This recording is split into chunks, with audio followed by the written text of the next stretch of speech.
You ever feel like you're just drowning in information? I mean, it's coming at us from everywhere. And what about those brilliant ideas? Those little sparks of genius you have? So often they just poof, vanish right when you need them the most. Well, today, we're diving into a system designed to fix exactly that.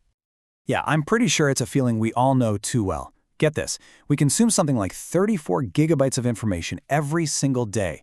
You'd think that would make us smarter, right? But nope, it just leaves us feeling totally exhausted with that little voice in the back of our heads constantly worrying, wait, what did I forget? So have you ever had that happen? You're in the shower, you have this total breakthrough idea, or you come up with the perfect thing to say in an argument, but by the time you can actually grab a pen or your phone, it's just gone. Listen, this isn't some personal failure, it's a system failure. Our brains, as amazing as they are, were just never built to hold on to every single piece of information we throw at them. Okay, let's talk about Nina.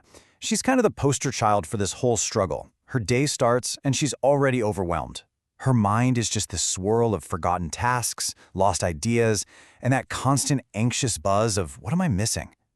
Before she can even get to the important stuff, she spent her whole morning just putting out fires in her inbox. Sound familiar? I thought so. And the cost of living like Nina? It is absolutely staggering.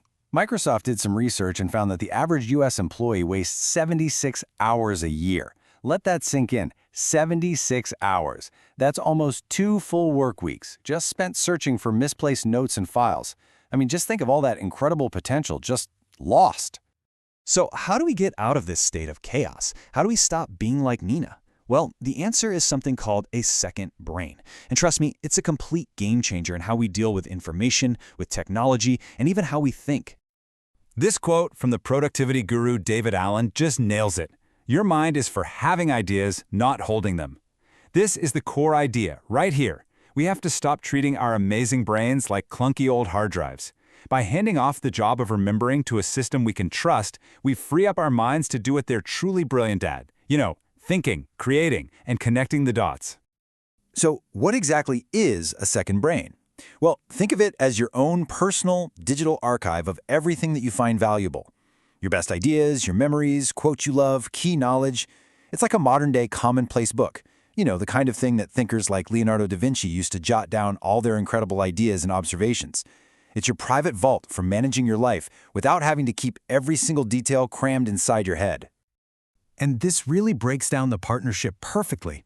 Our biological brain, it's for having those spontaneous, out-of-the-blue, creative ideas.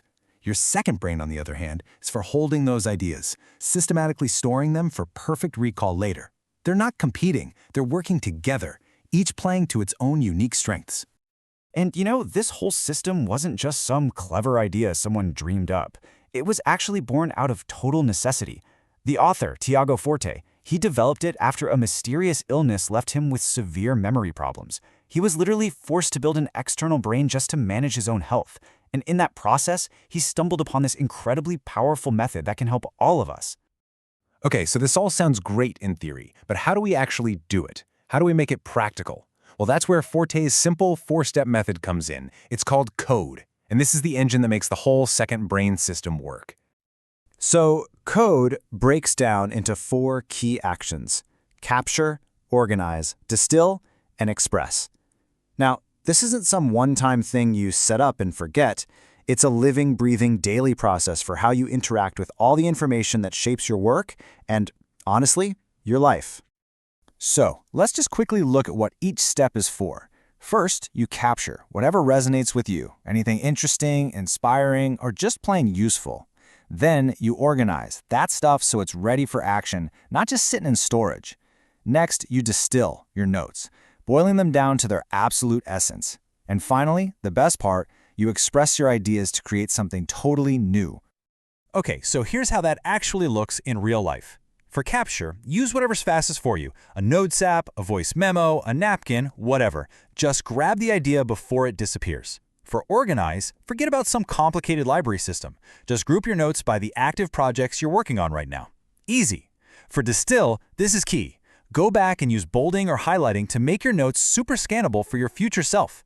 And finally, you use all these amazing little distilled building blocks to express your own unique point of view.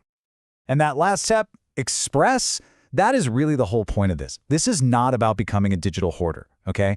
It's about turning all that consumption into creation. It's about making that shift from being a passive consumer of information to an active creator of new value in the world. I mean, think about someone like Taylor Swift. She's a perfect example of this whole thing in action. She is constantly capturing little snippets of lyrics, melodic ideas, all on her phone. Her massive hit songs, they aren't born in a single flash of genius. No way. They're carefully assembled from all these little knowledge building blocks she has meticulously collected over time. And Jerry Seinfeld does the exact same thing with his jokes. For decades, he's written down and saved every single fragment of a joke that ever got a laugh. To him, that archive of ideas, his life's work, is the most valuable thing he owns. It's his creative ammunition ready to go. So you see the transformation here? You go from being reactive and totally scatterbrained like Nina to being prepared and proactive. Your brain starts working with your system, and you start seeing new connections, building on your best ideas over weeks, months, or even years. Ultimately, this whole thing is about unlocking what's already inside of you. It's about finally recognizing that all the information you bump into every day and all the thoughts you have, they're valuable assets, and they can compound and grow over time, just like money in the bank.